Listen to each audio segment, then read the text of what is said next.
Всем привет! Мы находимся в частной школе «Империя знаний», к которой уже во второй раз неподдельный интерес проявляет российский телеканал «Наука».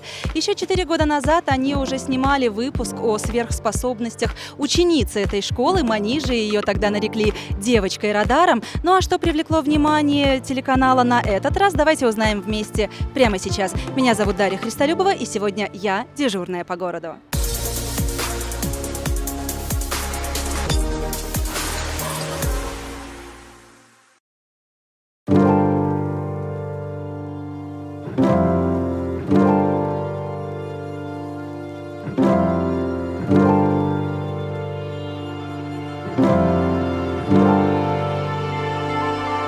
Когда подаем, если мы воспитаны, мы как подаем?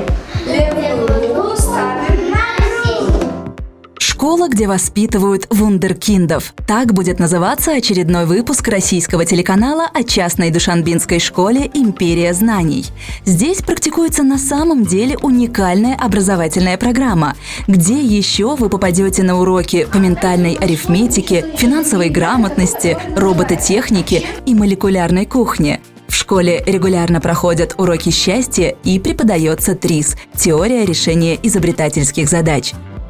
Данил, скажи, а какой твой любимый предмет в школе? У меня нет любимого предмета, у меня все любимые. Ну, какие больше всего нравятся?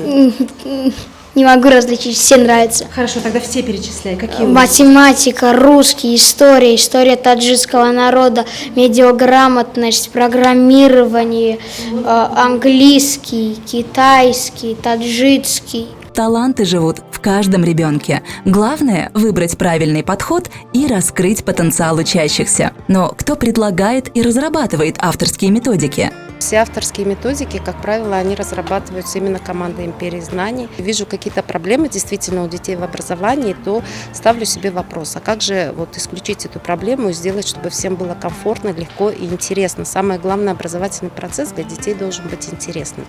Наши преподаватели обучаются все на международных платформах.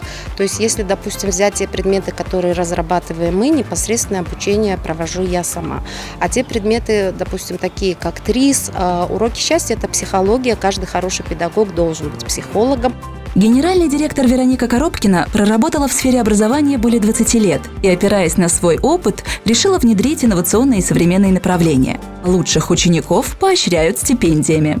Ученицы Манижа Тошболтаева и Юсуман Исмонзода стали первыми девочками из Таджикистана, которые приняли участие в телешоу «Удивительные люди» на канале «Россия» и в программе «Сверхспособности» телеканала «Наука». Спасибо большое, Жень. Василий.